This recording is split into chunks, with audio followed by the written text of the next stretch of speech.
Więc ja nazywam się Anna Mariankowska, jestem jedną z osób zasiadających w Radzie Związku Zawodowego Epling. Jest ze mną też Magda Kwiatkowska, razem ze mną w Radzie, i pani Wiesława Lupińska, która pracuje w biurze Eplinga i od lat udziela porad przychodzącym tam osobom.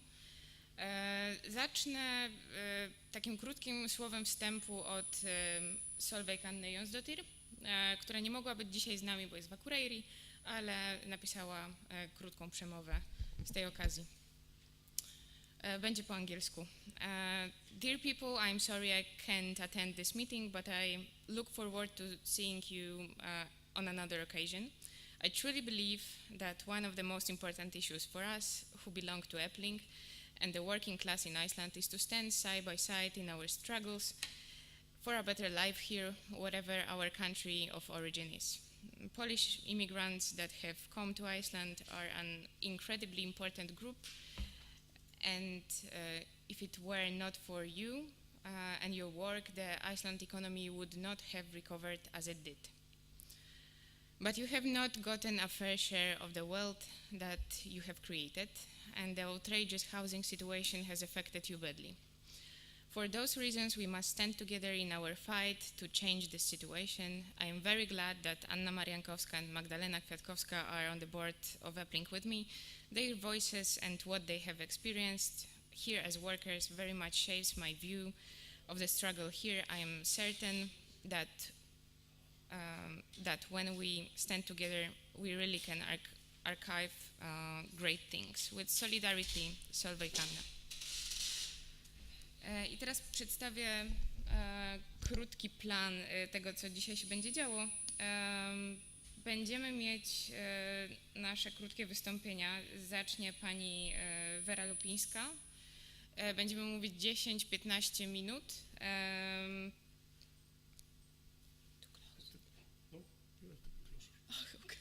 I have to be closer. Potem Magdalena opowie nam o różnicach w życiu tutaj, o sytuacji, która wydarzała się, o sytuacji na Islandii parę lat temu i teraz w porównaniu. I ja potem powiem o potrzebie solidarności i o tym, jak zostać reprezentantem związku zawodowego w miejscu pracy. Więc zacznijmy od pani Wery.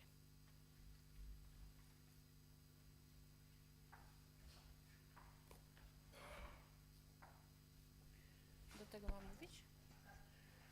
Dzień dobry, ja się nazywam Wiesława Wera Łupińska, z tym, że Polacy mnie nazywają Wiesława, w Eplingu wszyscy nazywają mnie Wera, także jakbyście dzwonili albo przychodzili, to możecie o mnie prosić. Ja w sumie w Eplingu pracuję od grudnia zeszłego roku, z tym, że te przepisy poznałam trochę wtedy, jak tłumaczem jeszcze byłam. Ja przez 19 lat tłumaczyłam wszędzie w sumie, także te przepisy trochę znam.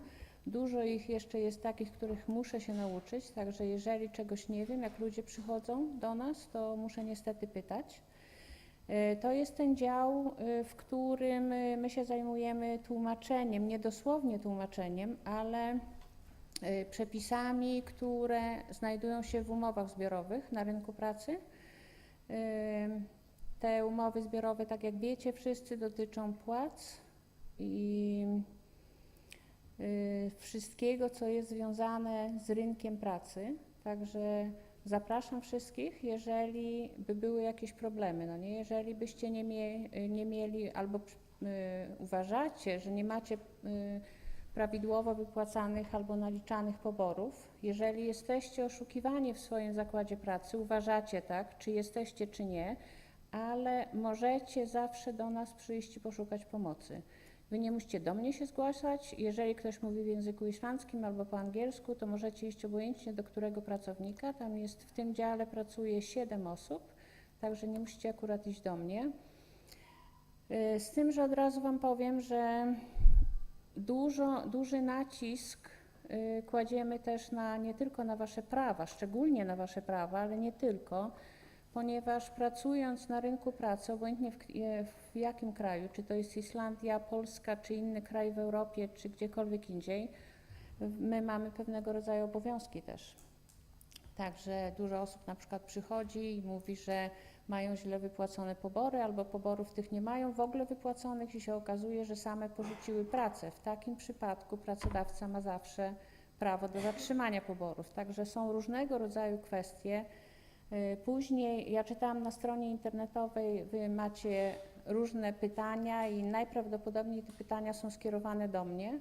Także później jak my skończymy, jak dziewczyny przestaną już rozmawiać, jak zakończą swoje, to będziecie mogli zadawać pytania, na które spróbuję odpowiedzieć. Jeżeli nie, to wezmę numer telefonu. Jeżeli nie będę potrafiła odpowiedzieć, to wezmę od Was numer telefonu, dowiem się w poniedziałek i przedzwonię do Was.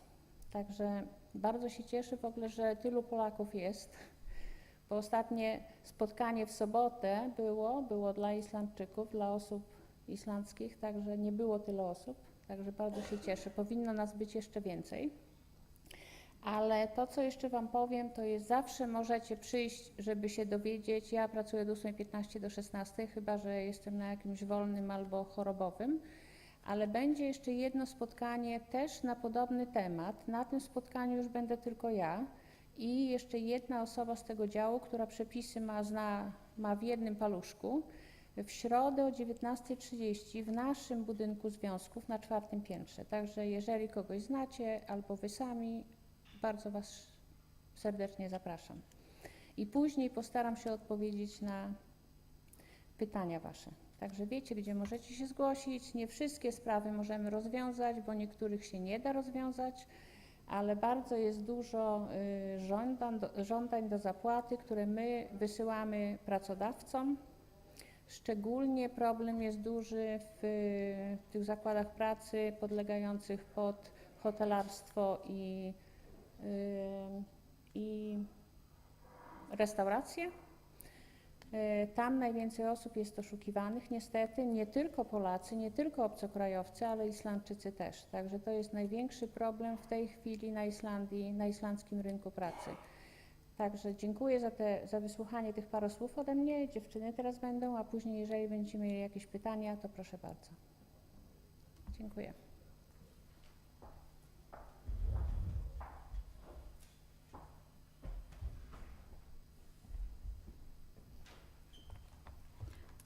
To teraz ja nazywam się Magda Kwiatkowska i opowiem w skrócie o zmianach na islandzkim rynku pracy w ciągu ostatnich 15 lat. To będą takie trochę moje doświadczenia, trochę doświadczenia z mojej rodziny. Troszkę tutaj dzwoniliśmy też do wielu ludzi podczas wyborów, pytaliśmy się jaka jest ich sytuacja, więc trochę historii mam też z ostatnich kilku miesięcy, można tak powiedzieć. Więc moja rodzina przyjechała na Islandię w 1989 roku. To tak w skrócie, było to oczywiście na kontrakt do fabryki rybnej. Zapewnioną mieli pracę od 6 rano do 22. Groszowe sprawy, wtedy płaciło się za zakwaterowanie. Zakwaterowanie było gwarantowane. Nie wiem, wychodziło może z 15 chyba około 15 000 koron za pokój, każdy miał swój pokój. Dziś słyszymy o przypadkach, gdzie w jednym pokoju umieszczane jest 6 do 8 osób i pobierane jest od nich 100 000 koron z wypłaty za zakwaterowanie. Muszę tutaj podkreślić, że nie możemy się bać o tym mówić. Wiele jest takich przypadków. Czy Ania, czy właśnie moi koledzy słyszymy to jakby na co dzień. Tego kiedyś nie było, a na pewno nie przed krachem. Tak samo jeśli chodzi o zakwaterowanie, mieszkania. Nie było czegoś takiego, że ludzie przerabiali garaże czy komórki na mieszkania i wynajmowali je za jakieś horrendalne ceny mieszkań. Tak samo w roku 2006 można było kupić mieszkanie do 100 metrów za 18-20 milionów. Dziś to samo mieszkanie kosztuje 50-70. Ja osobiście ja mieszkałam na Islandii 12 lat, wyjechałam rok temu na 5 lat wróciłam z powrotem, ponieważ cała moja rodzina tutaj mieszka od, tak jak mówię, od 1989 roku. Więc wróciłam z powrotem, chociaż koledzy moi z Islandii i stąd mówili, że zmiany, jakie teraz są na Islandii, że nie będę w stanie się odnaleźć po powrocie tutaj z powrotem. Więc tak samo muszę tutaj podkreślić, ja osobiście wynajmowałam mieszkanie też, które kosztowało przed wyjazdem 90 000, dziś płacę za to samo mieszkanie 190 000. Więc widzę sama te zmiany. Także kolejny temat to umowy o pracę. Tak jak tutaj już panowie zadawali pytanie, umowy o pracę, temat rzeka. W 2006 nastąpił tak jakby boom w turystyce i w budownictwie, bardzo dużo osób zaczęło przyjeżdżać, tylko że zatrudniani byli nie bezpośrednio przez pracodawcę, a bardziej przez agencje i przez pośredników. Są ludzie, którzy przyjeżdżają tutaj na przykład na okres 3 miesięcy do pracy i nie mają o tym pojęcia, że jeśli przyjeżdża się tutaj na 3 miesiące do pracy, nie przysługują im żadne prawa, więc nie mogą się wtedy zgłosić ani do nas, do związków, ani tak jakby uzyskać żadnej pomocy. Warto jest o tym mówić, bo ci ludzie nie mają o tym pojęcia. Wyjeżdżają na 3 miesiące do pracy i myślą, że będzie fajnie. Co jeszcze mogę powiedzieć? Kiedyś właśnie wszyscy byli zatrudniani bezpośrednio przez pracodawcę. Nawet jeśli sprzątało się, miałem taki przypadek mojej ciotki, która wieczorami dorabiała, sprzątała bank. Ten bank sprzątała 1,5 godziny, a płacone miała odgórnie, było podkreślone, że trzeba zapłacić za 4 do 5 godzin pracy.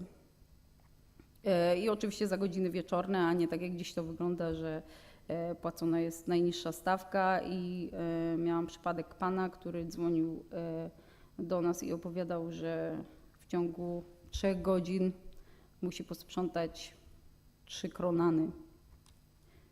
A jeśli mu nie pasuje, to dostał odpowiedź, to do widzenia, dziękujemy.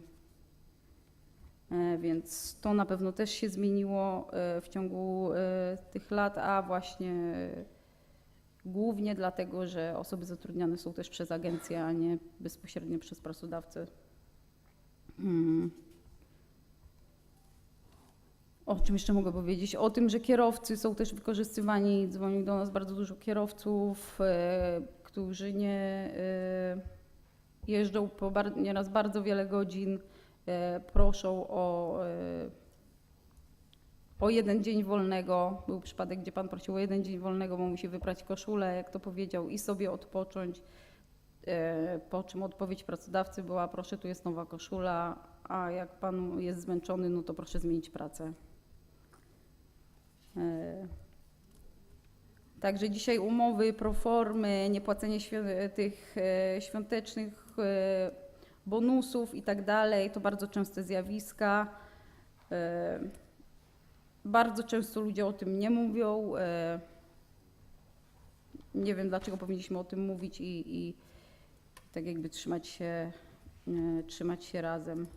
Ja na przykład mam też mogę opowiedzieć tutaj swoją historię, gdzie wróciłam, studiowałam tutaj tłumaczenia i modę, więc potem jak wyjechałam za granicę, prowadziłam swoją firmę modową. Wróciłam rok temu, kiedy otwierali H&M i Lindex, mówiąc po islandzku i tak dalej, z wyższym wykształceniem i z prowadzoną firmą, złożyłam podanie do Lindexu i do H&M-u. Oczywiście przeszłam tą pierwszą rozmowę z kapasentem, później miałam rozmowę w firmie i zaproponowano mi na początek 1400 koron za godzinę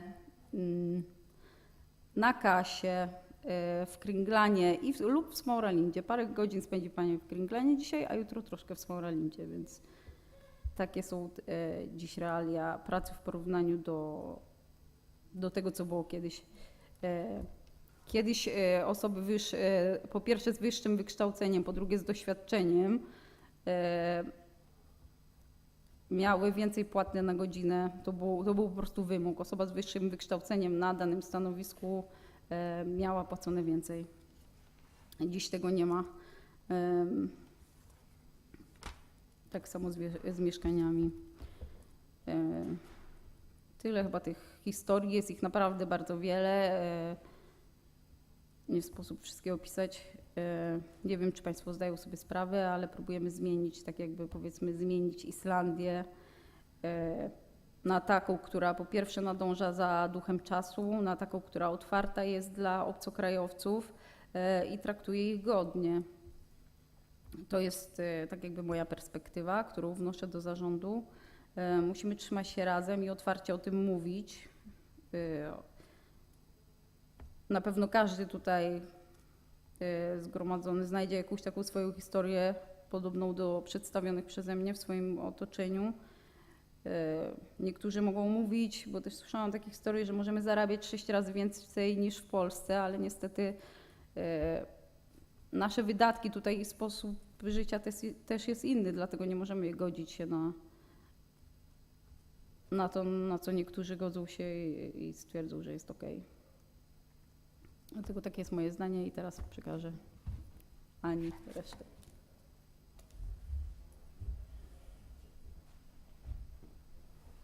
Ja bardzo dziękuję Magdzie za te wszystkie przytoczone historie. To daje nam bardzo dobre zaplecze, żeby teraz zacząć rozmawiać o solidarności, o potrzebie solidarności i o współpracy pracowników. Bardzo się cieszę, że tak wiele z Państwa przyszło dzisiaj na to spotkanie, bo jakby dzisiaj mamy pewien głos. Trójka obcokrajowców została w końcu dopuszczona do udziału w Radzie największego związku zawodowego i jesteśmy w stanie negocjować różne rzeczy, które są ważne dla naszej społeczności, dla naszych przyjaciół i współpracowników. Polscy pracownicy są niezwykle ważnym zasobem dla islandzkiej gospodarki. Powszechnie wiadomo, że zatrudnienie Polki czy Polaka to gwarancja pracownika, który jest zawsze punktualny i wydajny, daje z siebie wszystko i nie sprawia problemów. Ale odwróćmy tę sytuację. Nie jesteśmy tylko zasobem islandzkiej gospodarki. Mamy swoje pasje, rodziny, potrzebujemy czasu wolnego, godnej płacy i poczucia bezpieczeństwa.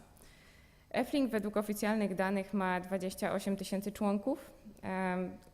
członków opłacających składki, a latem ta liczba rośnie do 45 000 osób, z czego 50% to obcokrajowcy.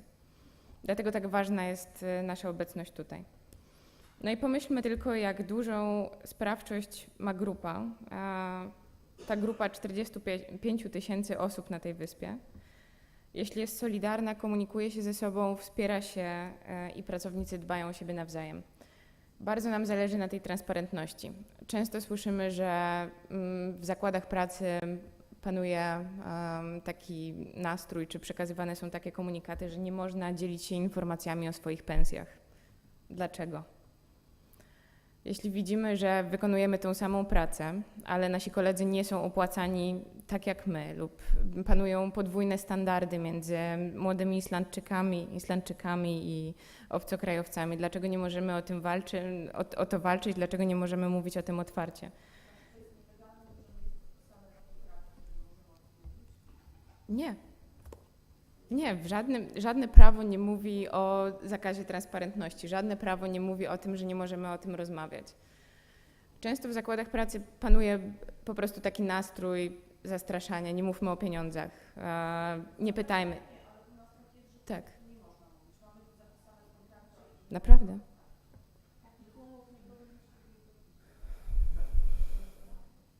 Tak, też jakby ważne jest, żebyśmy zaczęli rozmawiać o tym, jak mają wyglądać kontrakty, bo często spotykamy się z tym, że osoby mają zapisane, twój kontrakt trwa przez 3 miesiące, ale nie ma tam w ogóle wysokości tego kontraktu. A nawet jeśli podpiszemy kontrakt, w którym płaca jest zbyt niska, możemy z pomocą związków te kontrakty negocjować. Tak samo musimy powtarzać, że tak zwana stała stawka godzinowa jest nielegalna. I często to jest przyczyną, stała stawka godzinowa jest często przyczyną niedoopłacania. I często ludzie nie mają wypłacanych właśnie w restauracjach, właśnie w przemyśle hotelarskim, nie mają wypłacanych nawet pensji minimalnej, dlatego że mają ustalone na przykład 1850 koron na godzinę, nie uwzględniając godzin wieczornych. Nie możemy się godzić na te rzeczy. Teraz będziemy mieć bardzo ważny czas i bardzo trudny czas też dla Rady Eplinga, bo po 3 latach tracą ważność umowy zbiorowe. Umowy zbiorowe to tak naprawdę podstawa prawa pracy, bo nie dysponujemy tutaj rozbudowanym kodeksem pracy. Są zebrane prawa, które są takie same od lat, ale główne prawo skupia się na właśnie tych umowach zbiorowych podpisywanych przez związki ze związkami pracodawców. Więc teraz będziemy negocjować od początku stawki minimalne, wysokość jakby godziny pracy, długość tygodnia pracy i 180 osób, reprezentantów związku będzie wybierało 5 osób do negocjacji z pracodawcami. Także zapraszamy do śledzenia tego procesu. Będzie to bardzo trudne. Kolejne miesiące będą trudne, ale jeśli mamy od Państwa jakiś feedback, mamy jakieś informacje o tym, co się dzieje na rynku pracy, będzie nam dużo łatwiej. Jeszcze mogę powiedzieć o tym, jak zostać reprezentantem związku. Jest taka funkcja jak Trunadarmadur, czy w liczbie mnogiej Trunadarman. I każda firma, która zatrudnia więcej niż 6 osób, powinna mieć taką osobę, która jest przeszkolona w zakresie prawa pracy. Ma też informacje o mobbingu, o możliwościach negocjacji. Jest taką osobą, która jakby z własnej woli staje się negocjatorem między pracownikami a pracodawcą. I ta funkcja jest bardzo ważna, bo bardzo często jako związek nie możemy trafić do tych pracowników, którzy przyjeżdżają na wyspę, zatrudniają się w pierwszej pracy i przez ten pierwszy okres bardzo często są wykorzystywani.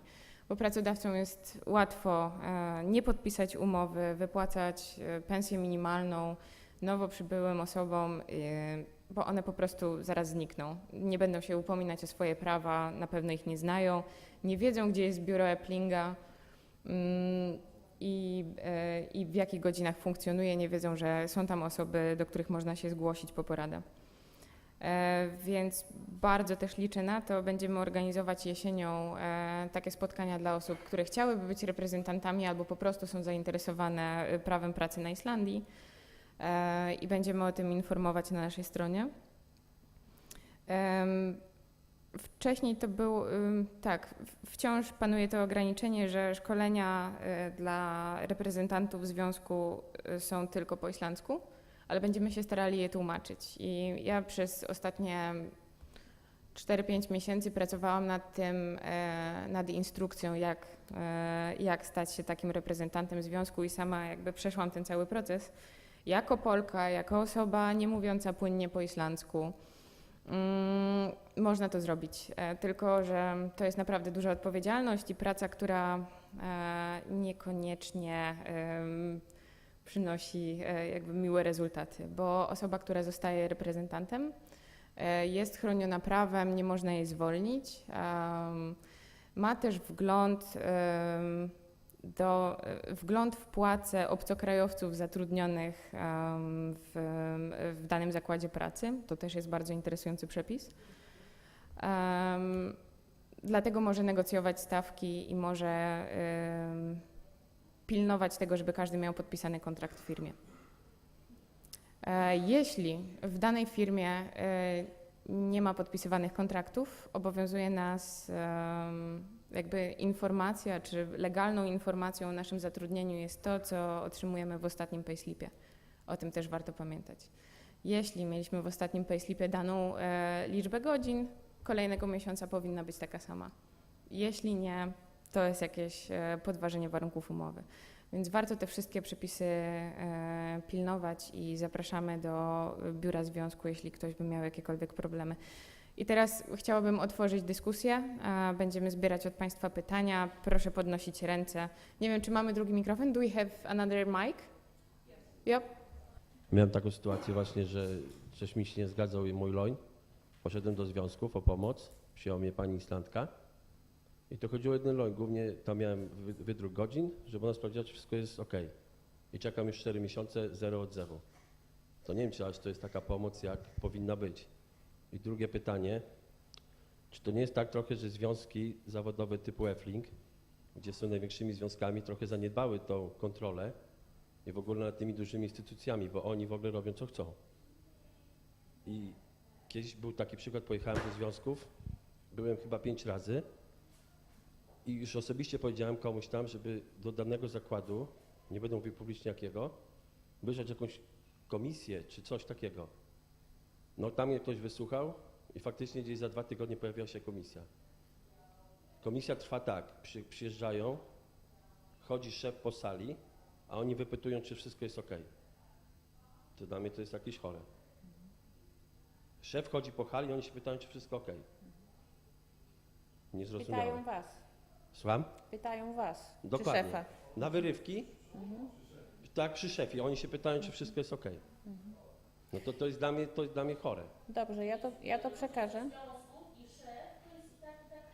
Dokładnie o to chodzi, dlatego o tym ja mówię, że związki zawodowe, kiedyś 12 lat, ja tu jestem 12 lat, inaczej związki zawodowe podchodziły do pracownika. Teraz, jak jest duże firmy, bo są na Islandii bardzo duże firmy, oni w ogóle nie chcą ich ruszać. Oni nie chcą ich ruszać, taka jest prawda. Jeszcze ostatni przykład. Miałem umowę, tak jak 4 Islandczyków, kierownicze. Ja miałem inną umowę napisaną jak 3 Islandczyków. Byłem z tłumu adwokata we Flingu, sprawy w sądzie przegrasz. Dlaczego ja miałem inną umowę, skoro mi się wydaje, że skoro kierownik jest na tych samych zasadach jak Islandczyk, to powinien mieć taką samą umowę. A ja miałem w ogóle inaczej wpisane wszystko. Dla mnie za godzinę nikt nie zapłacił, nic. A Islandczycy mieli płacone po 180 godzinach tam, bo to zależy jak tam jest umownie. Każda następna godzina była płacona na godzinę, a ja tego nie miałem. I byłem z tym, o pomoc prosiłem, wszystkie dokumenty przedstawiłem, wszystkie godziny, nic. Ja bym chciała, żeby Dziękuję. pan zadzwonił do mnie w poniedziałek. Ja się postaram znaleźć tą pana sprawę, jeżeli ta sprawa jest. Czasami jest tak. Ja mam że... dokumenty w domu, tak samo trzymam to wszystko. Dobrze. Czasami jest tak, że jak jest, to jest, proces ten to jest taki, jeżeli ktoś do nas przychodzi, to my bierzemy te dokumenty, wszystkie, my musimy mieć wszystkie dokumenty, te kiedyś przyjmowane dokumenty takie, ja przyniosłem tutaj payslip, no nie ten loin, a za miesiąc przyniosę wyciąg z banku. W tej chwili tego nie ma, musimy mieć wszystkie dokumenty w jednym czasie i to trwa, żeby je przejrzeć, tydzień do 2 tygodni. To zależy, ile my mamy pracy. I potem wysyłamy żądanie, jeżeli jest żądanie do zapłaty, to wysyłamy żądanie do zapłaty do pracodawcy. Jeżeli w ciągu 2 tygodni pracodawca nie odpowie, nie kontaktuje się z nami, nie kontaktuje się z daną osobą, z danym pracownikiem, to my tą sprawę przekazujemy do adwokata. Możliwe, że pana sprawa jest u adwokata. Najczęściej sprawy takie, które przejmuje adwokat, one opierają się o sąd i one trwają nawet do roku. Ja Także rozumiem, nie, moja sprawa już jest zakończona, bo ja byłem, we wtorki jest spotkanie z adwokatem chyba, tak? Tak. Dokładnie, i adwokat powiedział, że on według tej umowy, no oni mieli prawo tak napisać. Ja byłem z tłumaczem i mówiłem, że Islandczycy mają inne umowy, bo tam akurat chodziło o 5. Powinniśmy takie same stanowisko. On miał Panu prawo chodzi tak o napisać. pobory. Nie, głównie chodziło mi o nadgodziny, które Islandczykom były płacone za swoją, bo umownie ja miałem tam 100 chyba, teraz nie pamiętam, 180 godzin czy 100 i miałem stałą pensję. Ale że miałem na przykład przez 3 lata chyba około 400 nadgodzin i za to już mi nikt nie zapłacił. Islandczykom płacili. Tylko ja nie wiem, nie umiem powiedzieć, czy oni mieli też tyle samo nadgodzin, co ja. Dokładnie. To jest, Chodzi o to, że pełniliśmy te same stanowiska, a oni mieli inne umowy, inny zapis w umowie. o czym wy powinniście pamiętać, to jest, że związki zawodowe, one się nie zajmują poborami, które są powyżej tabel płac. Jeżeli w umowie jest to napisane, to w porządku, ale jeżeli, tak jak u pana, no nie? Możliwe, że było tak, że pan miał wpisaną stawkę dzienną, która była powyżej tabel płac i tych nadgodzin nie można by było wyegzekwować. Także to nie jest wszystko czarno-białe. Nie miałem Bo stałą jest- pensję tam brutto i za 100, I chyba 80, nie pamiętam teraz, czy 170 ja godzin w akurat miesiącu. pana sprawy nie znam, to nie mogę się wypowiadać i nie mogę powiedzieć, kto pana sprawę miał na ten temat, także trudno mi powiedzieć. Złożyłem dokumenty i pani po mnie po jednym dniu zadzwoniła, że ona nie widzi tutaj nic. Jak można, przez 3 lata dokumenty dostarczyłem, jak można przez dzień czasu sprawdzić dokumenty i zadzwonić na drugi dzień, że ona widzi, wszystko jest okej. Tego akurat nie mogę panu powiedzieć, na to nie odpowiem, ale te wszystkie sprawy, które do nas przychodzą na biurko, obojętnie czy to są sprawy od Islandczyków, czy od obcokrajowców, to nie jest wszystko czarne i białe. Także każda sprawa jest rozpatrzana. Na temat akurat pańskiej sprawy ja nie mogę nic powiedzieć. Jak mieli Islandczycy, jak miał pan, ja tego nie wiem. Rozumiem. Chcę dodać, że niestety mamy tutaj do czynienia z czynnikiem ludzkim. I tak samo jak moi znajomi pytają mnie, okej, mam tutaj problem w pracy, muszę się zgłosić do związku. Ja zawsze radzę, proszę zapisywać wszystko, co powiedział jakby pracownik biura lub prawnik. Potem pod koniec spotkania przejść jeszcze raz te wszystkie informacje, bo jakby każdy może się pomylić, każdy może mieć zły dzień, albo każdy może jakby słabiej popatrzeć na te papiery, na tę dokumentację. Więc czasem jest tak, że musimy, ja też chodziłam do biura wiele razy, bo ja tutaj wypowiadam się nie z poziomu pracodawcy, nie z poziomu pracownika biura, który doradza, ale z poziomu zwykłego pracownika, który też miał wiele problemów w miejscach pracy. Problem jest też ze składkami, bo oni na przykład pracodawcy prywatni nie płacą tych składek dla Eflingu po 3 miesiące, po 4. Oni wiedzą, że mają czas na to i oni to wykorzystują. I po prostu ja uważam, że związki za mało kontrolują takich pracodawców, bo oni, tu padło takie coś, żeby nie podpisywać umów. No to nie zatrudni człowieka ten pracodawca, pójdziesz dalej i to samo robią. Więc co? No nie ma opcji. Co do kontroli pracodawców, to nie tylko związki są. To jest kontrola pracy. My nigdy sami nie idziemy na żadną kontrolę, tylko idzie z nami kontrola pracy, czasami policja, jeżeli są jakieś nadużycia poważne. Także to nie tylko związki zawodowe. Może tak jest, tylko że ja uważam, że to jest za mało, dlatego oni to robią tak, jak robią. Najprawdopodobniej za mało, tak. Z tym, że żeby to było więcej, to my musimy też mieć pracowników do tego. To z mojej strony tyle, dziękuję. Dziękuję, ale ja to przekażę.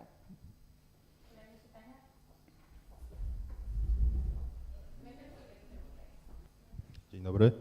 Ja chciałbym się zapytać, czy w islandzkim systemie prawnym istnieje coś takiego jak odpowiednik polskiej umowy zlecenia albo umowy o dzieło?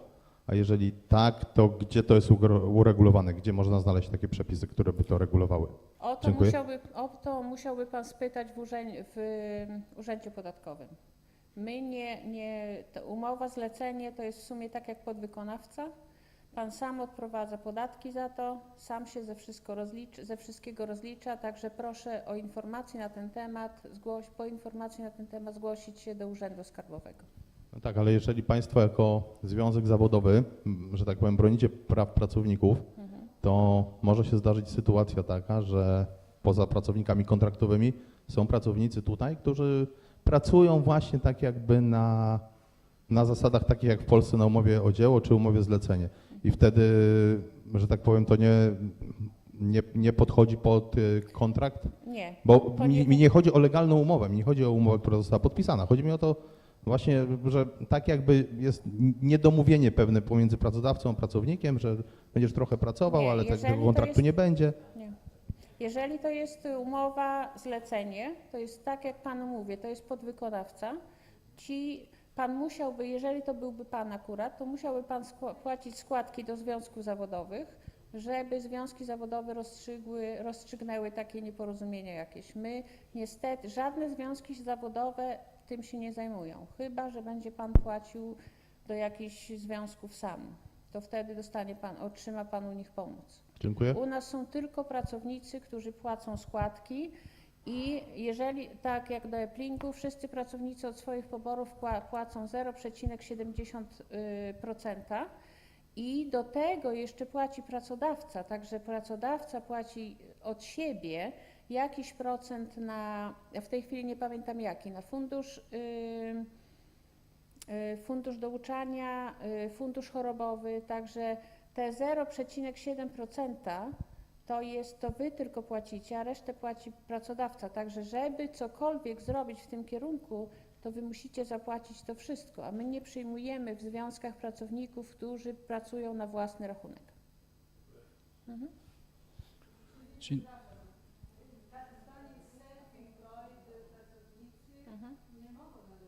Nie. Nie, mogą oczywiście, ale do związków, które są... Ja mogę rozwiązać tą sprawę i wiem też, o co panu chodzi, bo ja kiedyś dostałam od pracodawcy rachunek, który musiałabym podpisać jako samozatrudniona osoba. I to było totalnie nielegalne wyjście z tego, że restauracja nie zapłaciła mi za 3 dni próbne. I wtedy ja musiałabym opłacić swoje składki na wszystko, i na fundusz chorobowy, i na związki. Także podatek byłby dużo, dużo wyższy. I to była też sprawa, z którą zgłaszałam się do związku i o to też składaliśmy roszczenia. Więc tak, można być self-employed, tylko wtedy podatek jest dużo, dużo wyższy.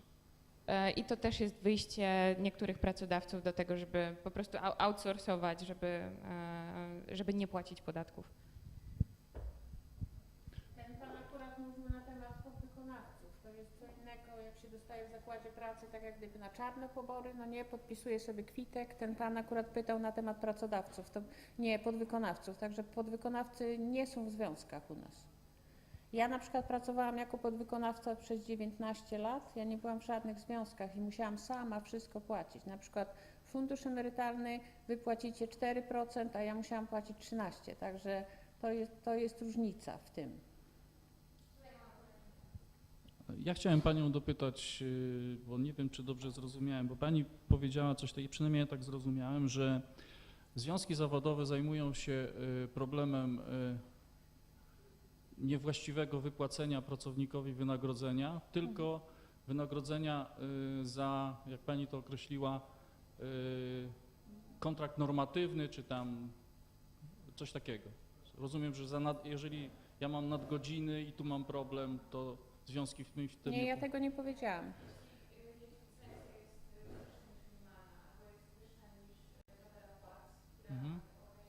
Czyli to nie dotyczy nadgodzin. Jeżeli na przykład To mam... dotyczy wszystkiego. Jeżeli pan na przykład pracuje w firmie, która nie ma pozwolenia na to, żeby mieć pracowników na zmiany. Nie tak jak na przykład w restauracjach. Restauracje i hotele mają specjalny system. Ja nie mówię o restauracjach i hotelach. Nie, ale ja zaraz panu wytłumaczę. Mają specjalne umowy, także tam dodatek zmianowy jest 33% i 45%. We wszystkich innych zakładach, prawie we wszystkich innych, jeżeli szczególnie wtedy jak nie ma żadnej umowy, to do stawki dziennej nadgodzina jest 80% i oczywiście my się tym zajmujemy. Jeżeli ktoś ma stawkę dzienną tylko i nie płacą mu nadgodzin, to oczywiście, że my przeliczamy pobory. Z tego, co ja mówiłam, to jeżeli wasza stawka dzienna jest dużo wyższa aniżeli minimalna, to czasami jest tak, jak pracujecie szczególnie na dzień, od godziny 16 do 17, to ta stawka może być prawidłowa, bo wtedy godzina nadliczbowa jest taka sama jak stawka dzienna, która jest dużo większa aniżeli minimalna płaca. Także to wszystko zależy od tego, na jakich warunkach jesteście. Ale my oczywiście się zajmujemy godzinami nadliczbowymi. Jeżeli macie wszystkie godziny wypisane, kiedy żeście pracowali, bo musicie mieć, żeby przyjść do nas, żebyśmy coś zrobili, to musicie mieć wypisane wszystkie godziny, w jakie dni, od której do której żeście pracowali. I my oczywiście, że się tym zajmujemy też. Czyli rozumiem, że na przykład jeżeli zakład pracy zlecił mi wykonanie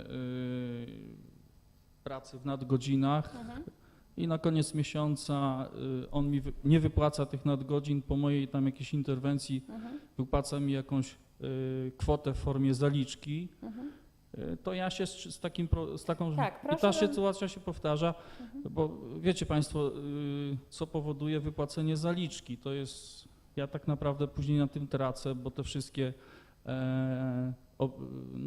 sprawy podatkowe i tak dalej. Nie, pan nie powinien na tym tracić. Ja wiem, to Zaliczkę można wziąć i ta zaliczka powinna być uwzględniona w payslipie.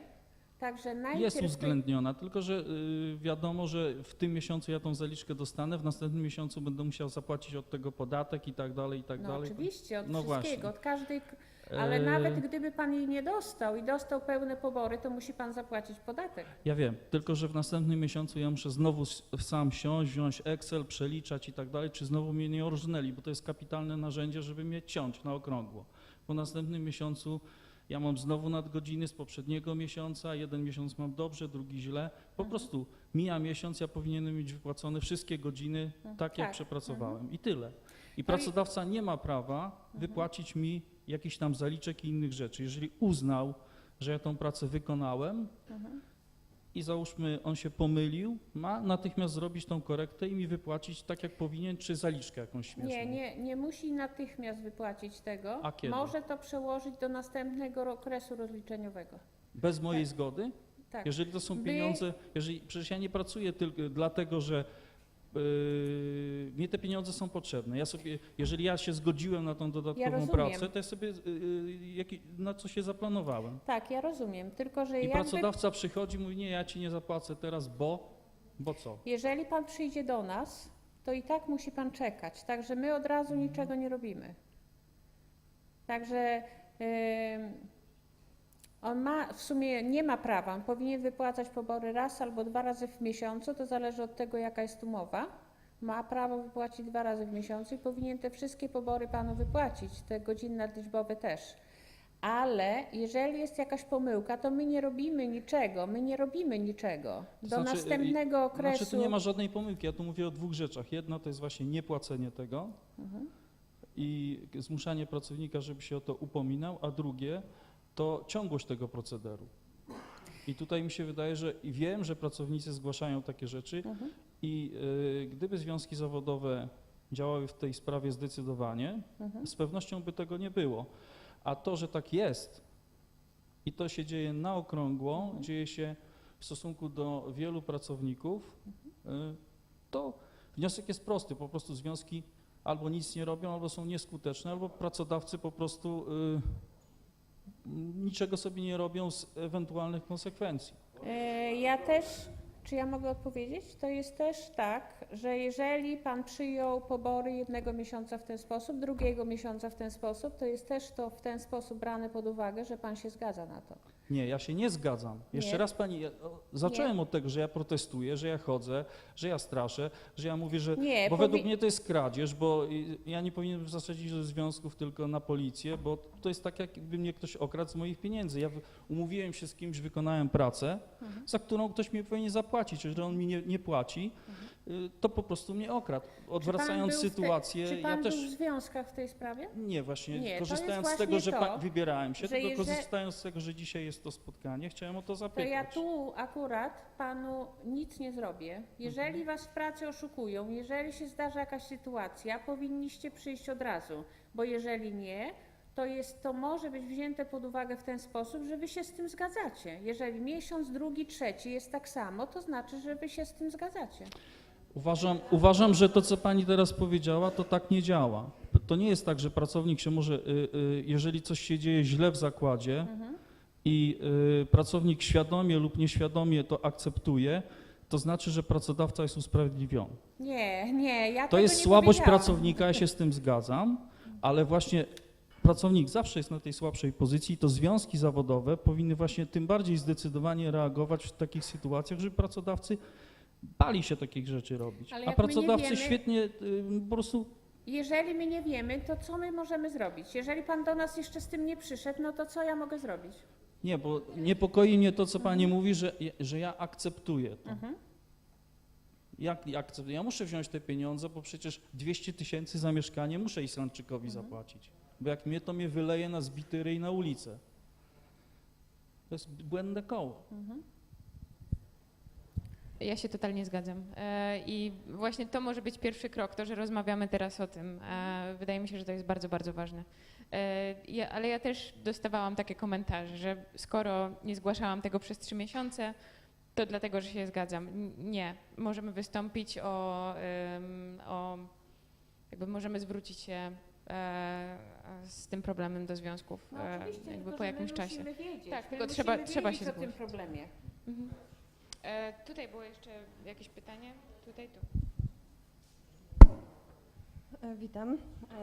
Ja chciałam zapytać się, dlaczego właśnie związki zawodowe działają w taki sposób, że kiedy firma popełnia jakieś błędy, obojętnie czy są to celowe, czy przypadkowe, to jedyne czym firma ryzykuje przy popełnianiu tych swoich pomyłek i niewypłacaniu ludziom pieniędzy za nadgodziny załóżmy, to jest to, że i tak w późniejszym czasie najwyżej wypłaci te nadgodziny. Dlaczego nie są nakładane kary na firmę? To jest właśnie to, co my chcemy włączyć do nowych umów zbiorowych.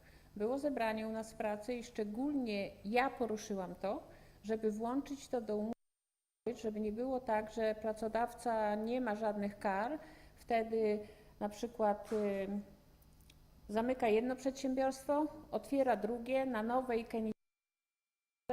ewidencyjnym, no nie? I robi to samo. Także to, co chcemy wywalczyć w tej chwili w nowych umowach zbiorowych, żeby były na pracodawców nakładane jakieś kary, bo w tej chwili niestety ich nie ma. To jest tak, jak pani mówi, to jest bardzo smutne, ale tego nie ma. W firmie, w której ja pracuję, jestem przedstawicielem związkowym od 3 lat.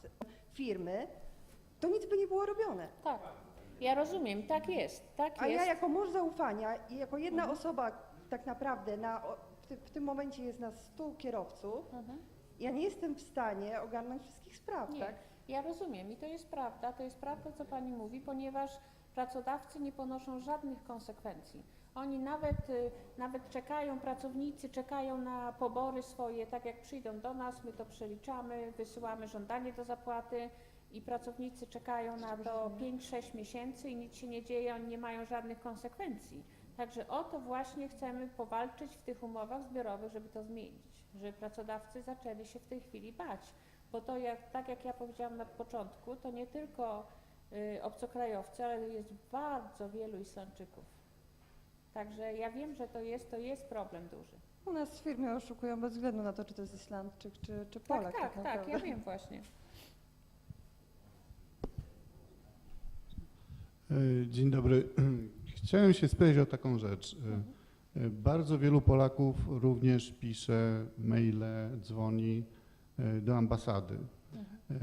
Chciałem się spytać w sytuacji, kiedy podkreślają, że są dyskryminowani ze względu na narodowość.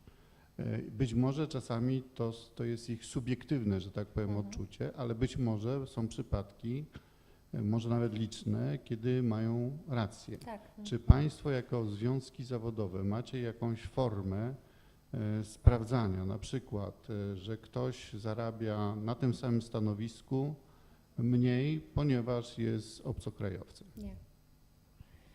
To jest właśnie ten problem, że dopóki dana osoba, obojętnie czy obcokrajowiec, czy Islandczyk, nie ma poborów poniżej najniższych stawek, my nie możemy nic zrobić. To jest to. I jeżeli są takie na przykład sprawy, takie powiadomienia do ambasady, to możecie Państwo kierować tych ludzi. To jest urząd, który się nazywa Vinnueftirlit, kontrola pracy i tam można złożyć zażalenie na dany zakład pracy. Ponieważ jeżeli się do nas przyjdzie, to my możemy wysłać list. Z tego listu nic nie wynika i zakład pracy nie ponosi żadnych konsekwencji. Ale jeżeli to się zgłosi takie traktowanie, obojętnie czy to Islandczycy, czy obcokrajowcy, do kontroli pracy, to oni mają pewien ustalony program postępowania. To jest ustalony proces u nich. Także my naszych członków kierujemy tam do kontroli pracy. Czyli nie związki zawodowe, tylko ten urząd. Słucham? Nie związki zawodowe, tylko ten nie urząd. związki zawodowe, tylko ten urząd. Z tym, że zmiana będzie teraz, mam nadzieję, że jak najszybciej, osoby, które ulegną przemocy seksualnej w zakładach pracy, to my będziemy się tym zajmować, związki zawodowe. Także to będzie zmiana, już nawet w tej chwili można przychodzić, tym się szczególnie zajmuje nasza przewodnicząca Solveig. Także ona tworzy tą jedną taki jak gdyby dział w związkach zawodowych, który będzie się tym zajmował. Mam jeszcze pytanie względem tych składek, co pracodawca odkłada, tam jest 0, coś tam przecinek, nie pamiętam. 0,7 chyba, tak. 0,7 to my płacimy sami. No ale od Od pracownika, naszych poborów, tak. no dokładnie. No ja zmieniłem pracę i uważałem, znaczy ja w ogóle nie myślałem, że ktoś nie odprowadza za mnie składek i był taki przykład, że zrobiłem prawo jazdy, no i należy się zwrot, tak jak każdemu. Ja złożyłem wniosek tam przed 15 do związków o ten zwrot tam z tego prawa jazdy i okazało się, że przez 5 miesięcy nie ma odprowadzanych składek. Ode mnie z poboru było pobierane, tylko nie do związków. Moje pytanie jest następujące, to dlaczego, czy związki zawodowe, tak jak tutaj w tym przypadku Eflink, oni nie mają wgląd na papiery, czy dana firma im przelewa co miesiąc regularnie te przelewy, czy nie wiem o co tu chodzi? Czy to są pieniądze tak samo Eflingu, to ja jestem tylko jedyny, ale podejrzewam, że takich u nas w firmie to jest, pracuje osób, 60 osób, tak. to są wszyscy. Ja wiem. A jeszcze gdzie indziej na pewno tak się dzieje. Tak, to się dzieje w wielu zakładach. Jest jakiś okres, teraz panu nie powiem jaki okres. 3 miesięcy miesiąc, chyba oni dwa, się tak trzy. tłumaczą. Pracodawca ma czas na to, żeby odprowadzić składki, ale system tu na Islandii jest taki, że fundusz emerytalny powiązany z danymi związkami, on ściąga składki dla nas, dla związków zawodowych. Także my nie mamy do tego wglądu. My dopiero... Pani mówi o tym gildii, tak? Tak, gildy w naszym przypadku ściąga dla nas składki. Także jeżeli na przykład, jeżeli pan przyszedł, to jeżeli pan tego się nie dowiedział od razu, to była jakaś pomyłka u pracownika, ponieważ my powinniśmy sprawdzać od razu, czy są wszystkie składki, czy nie potrzeba na przykład ostatniego payslipa jeszcze. No i właśnie o to Jeżeli- chodzi, że mnie nikt nie powiadomił, dopiero przypadek, że te prawo jazdy, bo ja podejrzewam, że jakbym nie robił prawo jazdy, to do dziś bym chyba nie wiedział, że nie mam odkładanych w ogóle składek. Jeżeli macie payslipy i na payslipach są odprowadzane składki, Pisze, to wy, papier tak, wszystko przyjmie. Tak, to wy nie macie akurat problemu z tym. To jest to, trzeba się zgłosić do gilty i gilty ściągnie to z odsetkami, ze wszystkim z zakładu pracy. Także gilty dla nas, my nie mamy do tego względu. Gilty dla nas ściąga składki od pracodawcy i od was też, te 0,7%. A czy pracodawca miał prawo, na przykład jak było wcześniej, jak się przyjąłem lunch, to było on pół godziny zabierali za zwykłe godziny. Słyszałem, że ma takie prawo, bo Tak. co trzeba odrobić, okej. A teraz bez po prostu nikogo nie powiadomiając, już nie ściąga pół godziny ze zwykłych godzin, tylko z nadgodzin, gdzie lunch jest o godzinie 12, pół godziny. Ja musiałabym to sprawdzić. Ja nie powiem panu tak w ciemno. Dlaczego A oni teraz ściąga z ściągają? nadgodzin, Ja tego nie powiem panu. Na to nie odpowiem. gdzie w Ja czasie muszę- nadgodzin my nie jemy lunchu. Słucham? W czasie nadgodzin nie jemy lunchu, bo nadgodziny zaczynają się po godzinie 16. Nie, 17. No to 17 nawet, to już tym bardziej. Na to pytanie panu nie odpowiem, ponieważ ja nie widzę pana poborów, ja nie widzę pana godzin i co panu odtrącają. Także naprawdę nie potrafię tego powiedzieć. I ostatnie moje pytanie. Dużo jest takich też, i spotkałem się z opiniami różnych znajomych, że po prostu to chodzi konkretnie o prywaciarzy bardziej. Jak jest, bo chyba 5 dni są w roku takie, co powinni płacić podwójnie, tam czy potrójnie, plus 8 godzin zwykłych. Też tego nie robią. Płacą trzecią stawkę, ale już nie płacą za 8 godzin zwykłych. Na przykład Wielki Piątek, coś to powinni zapłacić tą trzecią stawkę plus 8 godzin zwykłych. Nie płacą. Jaką trzecią stawkę? No te 90% nie wiem, bo tam zależy kto jak ma, bo zależy jaki kto ma... Nie, to już jest duża pomyłka. Nie, jest 90 zwykła godzina, niektórzy mają 80% Nie. od zwykłej. 90% dodatku to jest tylko w wielkie święta, No to mówię, Wielki Piątek na przykład, tak? przed Wielkanocą. Ja nie pamiętam teraz tych wszystkich dni, to jest pierwszy dzień Bożego Narodzenia.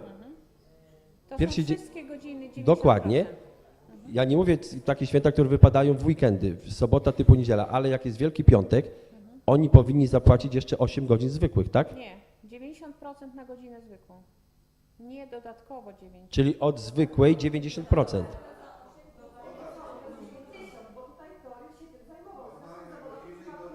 Dokładnie. Nie, to nie dodatkowo, ja wiem, tylko że wam płacą te godziny dzienne plus 90%, nie dodatkowo jeszcze godziny dzienne, tylko godzina dzienna plus 90%. No, ale nie jeszcze dodatkowo godziny dzienne. Nie płacili za te 8 godzin zwykłych, po prostu, bo nie wiem jak to teraz nazwać. podstawowa stawka plus 90%, nie jest jeszcze dodatkowo. Nie płacą podstawowej, tych 8 godzin nie płacą. Nie, właśnie nie mamy płacone. Tych No w to czasie ile tych pan ma świąt. płacone na godziny w ten dzień? Samą tą trzecią, nie wiem jak to, trzecia stawka czy 90%, no nie wiem, to tak można nazwać. 90% tak, ale bez tych już zwykłych. Nie. Panu płacą stawkę godzinną. Nie, słuchajcie, to jest stawka dzienna, ma pan... Słuchajcie, dajmy na to, macie na godzinę 1000 koron.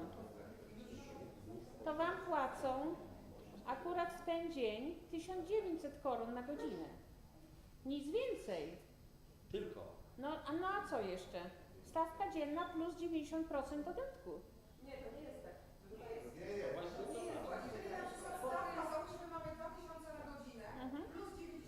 Tak. 3800, 3800, nic więcej. Tutaj mówi, to jest 45% dodatku, 90% dodatku w przypadku pracy zmianowej, kiedy zbiera się prawo do urlopu zimowego. To jest zupełnie inna sprawa. Nie, my rozmawiamy o dwóch innych sprawach. Ten pan mnie pyta o dodatek na godziny, o dodatek w Wielkie Święta. To jest godzina dzienna plus 9... Albo mogą się zbierać, może się zbierać prawo do urlopu zimowego. Wtedy jest dodatek 45%, 90% za drugie święta. To my mówimy akurat o tym zakładzie, gdzie pan pracuje. My nie mówimy o zakładach takich jak restauracje albo hotele. To jest, tak naprawdę dwie możliwości płacenia za święta. Albo zbiera się urlop zimowy 45-90%. Ci ludzie, którzy pracują w takich zakładach jak pan, nie mają urlopu zimowego. Nie mają prawa do urlopu zimowego. Do urlopu zimowego mają prawo... Godziny za małe święto jako nadgodziny, a godziny duże święta po stawce jako stora hałki. 90% dodatku, no. To nie jest 90%. Tak, to jest 90% na godzinę dzienną. 370 stawki miesięcznej. Jeżeli ktoś ma miesięczne pobory, ten pan mówi o godzinach. Wtedy się liczy jako 1,375 ochrony od stawki miesięcznej. Bo to jest bardzo często popełniany ten błąd, który jest ten temat tłumaczy, że to jest błąd, nie płacą, ale tak powinno być prawidłowo płacone, bo wtedy opowiada się w tej sprawie prawo związkowe. Tak naprawdę. I to jest również. Tak, ale jeżeli ktoś ma płacone na godzinę, tak jak oni mają, to mają tylko ten dodatek na 90%, bo oni mają stawkę godzinową i mają dodatek 90% do godziny dziennej. To zależy chyba od tego, gdzie Tak, to zależy od tego, gdzie kto pracuje, w jakim zakładzie. Dobrze, to będziemy tutaj mieć jeszcze ostatnie pytanie. Czy ktoś jeszcze będzie chciał coś zapytać? Tak jak mówiłam, dysponujemy jednym kodeksem pracy, ale główne prawo jest w umowach zbiorowych, które są podpisywane na określony czas, a ta ostatnia kończy się po 3 latach, więc tak, mamy tą wykładnię prawa, która też nie jest przetłumaczona na język angielski ani polski. Nie, będziemy pracować nad tym, żeby przetłumaczyć te porozumienia zbiorowe, bo to jest bardzo trudne, a z tego kodeksu pracy, prawa pracy korzystają tak naprawdę tylko prawnicy. Tak naprawdę nie jest to zrozumiałe. Ma prawo, jeżeli są zmiany w zakładzie pracy, albo jeżeli pracownik wykorzystał dni chorobowe w zakładzie pracy i ma płacone z inne, na przykład z Eplingu, ma prawo zwolnić. Więc ja jeszcze proponuję 2 pytania, tutaj pan i tam, a potem już przeniesiemy te nasze rozmowy na przerwę kawową, bo musimy się stąd zwinąć przed 4, dobrze? Proszę. Ja mam takie pytanie. Jak wygląda kwestia zwolnienia lekarskiego, jeśli ktoś pracuje na swojej działalności? To sam płaci za to. Nie ma zwolnienia lekarskiego. Chyba że jeżeli spłaci wszystkie składki, Tak, wszystkie składki płacą. tak, to musi się zwolnić, zgłosić do tego, tak jak polski ZUS, to jest Sjukra Trygginga Island. Dziękuję.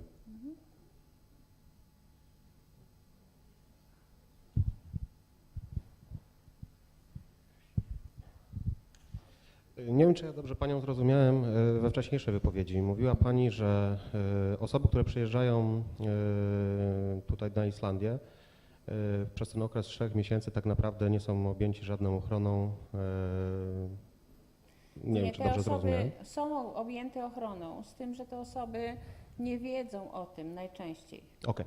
Także one To są teraz objęte od pierwszego dnia i to, co chcę jeszcze Wam powiedzieć, że ubezpieczenie chorobowe macie dopiero po 6 miesiącach, ale ubezpieczenie na przykład wypadkowe, wypadek w pracy, w prostej drodze do pracy i z pracy, to jest jako wypadek przy pracy traktowany okej. nawet po 1 dniu. Ale to już nawet nie o to chodzi, tylko bo ja akurat jestem osobą, która reprezentuje jakby tych nowych przybyłych. Chodzi mi głównie o sposób nawiązywania współpracy i o to, w jaki sposób, nie wiem, czy jest to już coraz bardziej powszechne, traktuje się właśnie pracowników nowo przybyłych. Chodzi głównie o to, że według tutaj jakby tradycji islandzkiej przez te 3 miesiące może być osoba zatrudniona bez kontraktu bądź jakiejś innej formy zatrudnienia. I czy Państwo może prowadzicie jakieś statystyki dotyczące właśnie, no nazwijmy to szczerze, oszustw z tym związanych? Bo ja akurat się spotykam, znaczy na swoim przykładzie doświadczyłem, plus z osobami, które jakby poszukujemy pracy, czy tam we wcześniejszym okresie poszukiwaliśmy. Nie jestem odosobnionym przypadkiem, kiedy rozpoczynamy pracę. Wszyscy obiecują jakąś tam stawkę godzinową wynagrodzenia, że będzie kontrakt podpisany. Na przykład po, nie wiem, po miesiącu, kiedy nie dochodzimy do jakiegoś tam porozumienia i z jakichś tam różnych przyczyn bądź pracodawca nie chce być dalej z nami związany bądź działa to w drugą stronę, nie zostają po prostu wypłacone żadne wynagrodzenia pracownikowi. Czy w takim przypadku pracownik może się do Państwa zgłosić o jakąś pomoc, bo tak naprawdę dalej nie wiemy, czy myśmy byli zatrudnieni na kontrakcie, na działalności gospodarczej, czy zupełnie nic nie wiemy. To jest tak. Jeżeli nie macie umów, a macie payslipy, to przy naliczaniu... Nic nie mamy. No proszę sobie Niczego wyobrazić, nie macie. nie mamy nic. To my możemy to zrobić, na podstawie tego wyliczyć Wam pobory, jeżeli dostajecie pobory na rachunek, no nie? Dostajecie na konto? Proszę, to teraz na swoim przykładzie. Słucham? Teraz na swoim przykładzie powiem, jak to wygląda. Zostałem zatrudniony w firmie transportowej, pracowałem 3 tygodnie, rozstaliśmy się z pracodawcą. Pracodawca powiedział, że nie wypłaci mi żadnego wynagrodzenia. Znaczy, tam jeszcze szczegół był taki, że doszło do szkody, przyznaję, z mojej winy. Natomiast, no i pracodawca stwierdził, że w dniu następnym mogę już nie przychodzić sobie do pracy i on mi nie wypłaca żadnego wynagrodzenia. Tego nie może zrobić, także jeżeli na przykład zostajecie zwolnieni z pracy w trybie natychmiastowym, to powinniście zawsze od razu się zgłosić do związków. Jeżeli pracownik sam porzuca pracę i bez żadnego wypowiedzenia, to pracodawca ma prawo do zatrzymania mu dodatku grudniowego i letniego plus połowy okresu wypowiedzenia z poborów. Pracodawca ma prawo do tego, ale jeżeli pracownik naraził pracodawcę na jakiekolwiek koszty, jeżeli dochodzi, na przykład pracodawca mówi, że on mu tam coś ukradł czy coś takiego, to on musi wypłacić, w prawie pracy tak jest, że musi wypłacić pobory i zgłosić tą sprawę na policję. Także pobory muszą zostać wypłacone. Tak jak w Pana przypadku, Pan powinien był dostać te pobory za 2 tygodnie. Tydzień, nie za 2 tygodnie, 3 tygodnie Pan pracował. Tak. Plus 12 dni okres wypowiedzenia do 3 miesięcy pracy. Także za ten okres powinien Pan był dostać pobory. Rozumiem, znaczy wie Pani co, no, historia jest trochę taka dziwna, bo Ja przez te 3 tygodnie wielokrotnie starałem się skontaktować z szefem głównym tej firmy, proponując spotkanie odnośnie podpisania kontraktu bądź nawiązania innej formy współpracy. Przez te 3 tygodnie się z nim nie udało mi spotkać. Więc ja nie wiem tak W naprawdę. firmach, które się zajmują hotelarstwem albo... To transport akurat. Zaraz, hotelarstwem albo restauracjami, pracodawca powinien podpisać umowę przynajmniej po po przepracowaniu 1 miesiąca. W innych firmach on ma na to 2 miesiące. No dobrze. Czyli w tym przypadku pani mówi, że powinien mi wypłacić wynagrodzenie Za te 3 tygodnie, za kiedy 3 pan tygodnie plus pracował, 12 dni. Plus 12 dni, ponieważ... A jeżeli on powie, że ja byłem zatrudniony na czy umowie zleceniu, Nie może czy tego działalności powiedzieć, bo gospodarczej? Nie, jeżeli pan przyjdzie do nas, to znaczy, że pan był zatrudniony jako pracownik. Także jeżeli on nie zapłaci tych poborów, to wtedy nasz adwokat walczy o to. My mamy ich 2. No tak, tylko wszystko jest słowo za słowo, ja nawet nie wiem, jak byłem zatrudniony. Na pewno pan wie, że był zatrudniony jako pracownik? Proszę? Pan wie na pewno, że był pan zatrudniony jako pracownik? Na pewno. To proszę do nas przyjść. Dobrze. Jeżeli to jest firma, która akurat jest na terenie Reykjaviku i podlega pod nas, bo nie wszystkie firmy podlegają, to proszę do nas przyjść. Dobrze. Dziękuję bardzo za wszystkie pytania, dziękuję za Państwa obecność, a teraz zapraszam na kawę, mamy też jakieś ciasto z tyłu i też można kupić bilety z obniżoną ceną na koncert kultu u koleżanki na końcu sali. Dziękuję bardzo.